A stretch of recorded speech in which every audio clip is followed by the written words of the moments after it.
कंस भयंकर आतताई दुष्ट हो गया है, साधु संतों को परेशान करता है। सारे संत सारे देवता भगवान के पास गए, हे प्रभु आपका ये वचन है, आप कहते हो जब जब धर्म की हानि होगी आपका अवतार होगा। प्रभु आप अब कब अवतार लोगे? भगवान ने भी कह दिया चिंता मत करो, वसुदेव देवकी के यहाँ मैं अष्टम गर्भ में अवतार लेने वाला हूँ। भगवान ने सांत्वना दी देवताओं को। उधर कंस के एक चाचा की बेटी है, कंस की चचेरी बहन श्री देवकी जी।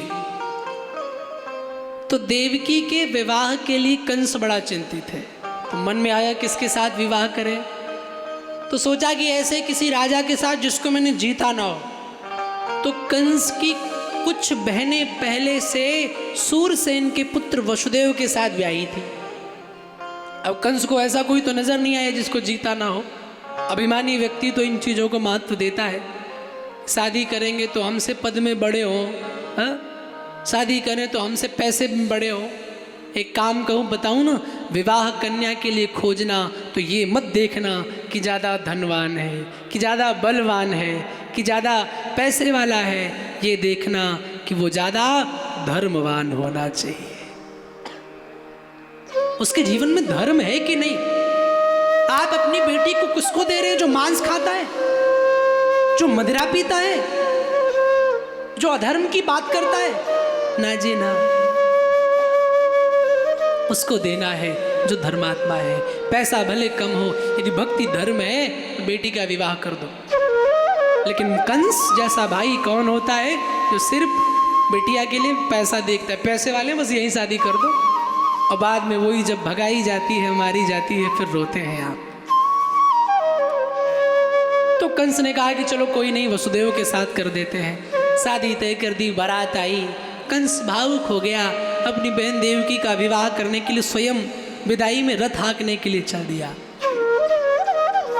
जा ही रहा था कि आकाशवाणी हुई है, कंस जिस बहन को तो इतने प्रेम से लिए जा रहा है, इसका अष्टम लाल तेरा काल होगा। अब जैसे ये बात सुनी,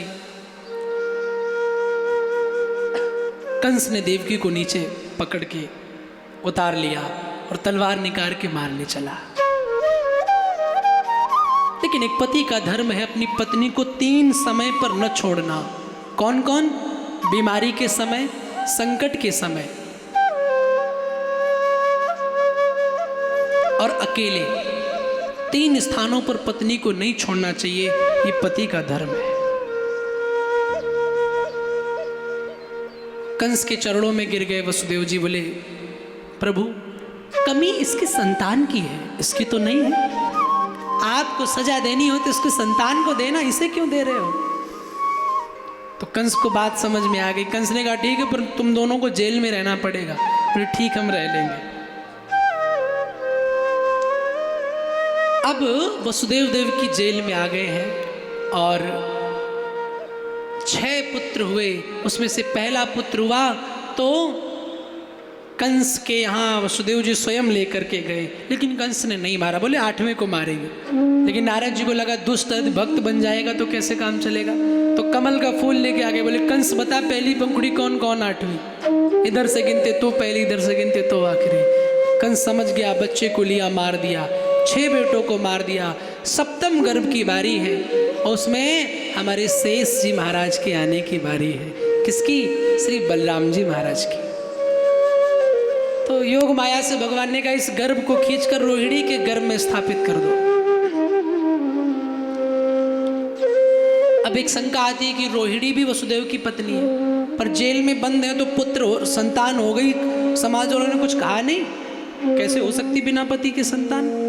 तो उसके पीछे भी कारण है। जब देवकी वसुदेव जेल में बंद हुए तो कंस की दूसरी पत्नी रोहिणी आई थी कंस के पास। भैया मैं भी तो पत्नी हूँ, मेरा क्या अपराध कि मुझे अपने पति से अलग किया जा रहा है? तो कहा तुम कभी भी मिलने आ सकती हो। इसलिए रोहिणी मैया वसुदेव से मिलने चली जाती थी, नंद बाबा के यहाँ रहती थी। तो योग माया ने 7वें गर्भ को खींच करके रोहिणी के गर्भ में स्थापित कर दिया। साइंस चिल्लाने वाले लोगों, अपने सनातन के विज्ञान को देखो ना, कितना ज़्यादा तुमसे पावरफुल है। ये रिसर्च जो आज तुम सर्च कर रहे हो कि भ्रूण का को मशीनों के द्वारा बनाया जाए, ये बहुत पहले की रिसर्च है। 100 कौरव ऐसे ही तो प्रकट हुए थे। आज मेडिकल साइंस वहां तक नहीं पहुंची जहां पर गणेश जी का शीश भगवान शंकर ने काट कर हाथी का लगा दिया था। साइंस ने खोज की कभी?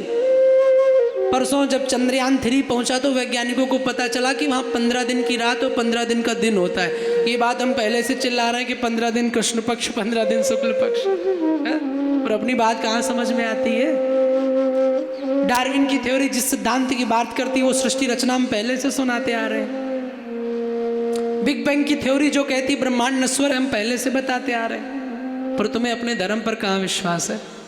तुम्हें तो विज्ञान बढ़िया है, आज तक कोई विज्ञान सूर्य की खोज कर पाया? और सूर्य की खोज भारत ने सबसे पहले करी थी। अब आप कहोगे महाराज का ये वीडियो कट करके वायरल कर दें क्योंकि पागल बना रहा है। सूर्य की खोज तो हुई नहीं। अरे हनुमान जी महाराज लपक गए थे मुंह में, सूर्य की खोज नहीं करी। तो साइंस हमारी आपसे ज्यादा प्रगाढ़, लेकिन आपको अपने धर्म पर विश्वास नहीं है। तो सप्तम गर्भ को खींच करके अष्टम गर्भ की आने की बारी है। सभी देवता आकाश मंडल में हैं, भगवान का स्वागत कर रहे हैं। अष्टमी तिथि है, भादों का महीना है, रोहिणी नक्षत्र है। सारे देवता एक साथ विनती कर रहे हैं बिहारी जी आओ, अब आकर के अपने आने का उद्देश्य मत भूल जाना। सारे देवता स्वागत कर रहे हैं, ठाकुर जी का स्वागत हो रहा है। और भादों की अष्टमी आई है। रात्रि का समय है, मध्याह्न रात्रि है। बादल उमड़ घुमड़ कर आने लगे, बिजलियाँ कड़कने लगी, हल्की हल्की बारिश होने लगी। भगवान के आने का समय हो गया। वसुदेव देव की बैठे हैं, भगवान की प्रतीक्षा कर रहे हैं। हथकड़ियाँ हाथों में है, पैरों में बेड़ियाँ हैं। अकस्मात दीवाल में उजाला हुआ और भगवान चतुर्भुजी नारायण प्रकट हो गए सामने। अब जैसे नारायण प्रकट भय, वसुदेव देवकी ने कहा प्रभु हमने तो आपको बेटे बना करके बुलाया था, आप बाप बन करके आ गए। ऐसे कोई बेटा आता है? छोटे छोटे बच्चे छोटे रूप में आते, बाल रूप में आते, आप तो बड़े बन के आए हो। तो भगवान ने कहा हम छोटे रूप में ही आएंगे, लेकिन जैसे मेरा जन्म हो मुझे गोकुल पहुंचा देना। और कहते कहते भगवान भादों की अष्टमी को रोहिणी नक्षत्र में श्री ठाकुर जी महाराज का प्राकट्य हो गया। बोल बाके बिहारी लाल की, कृष्ण कन्हैया लाल की। अब तो जैसे कन्हैया का प्राकट्य हुआ, भगवान को छबड़े में लिया वसुदेव जी ने, भर करके छबड़े में हथकड़ियाँ बेड़ियाँ खुल गई। वसुदेव जाने लगे, यमुना का जल स्तर बढ़ने लगा और भगवान वसुदेव गोकुल में पहुँचे। पहुँच करके कन्या को उठाया और उस छोरे को जो कन्हैया थे उनको लिटाया, ले आए और आकर के कंस के यहाँ दे दिया। कंस को पता चला तो मारने आया, तो आकाश में पहुँच गई वो कन्या और कहा कि हे कंस तुझे मारने वाला प्रकट हो चुका है। और इधर गोकुल में बधाइयाँ, उत्सव मंगल प्रारंभ हो गया है। स्नेह के साथ में बोलना पड़ेगा राधे राधे, जय जय श्री कृष्ण।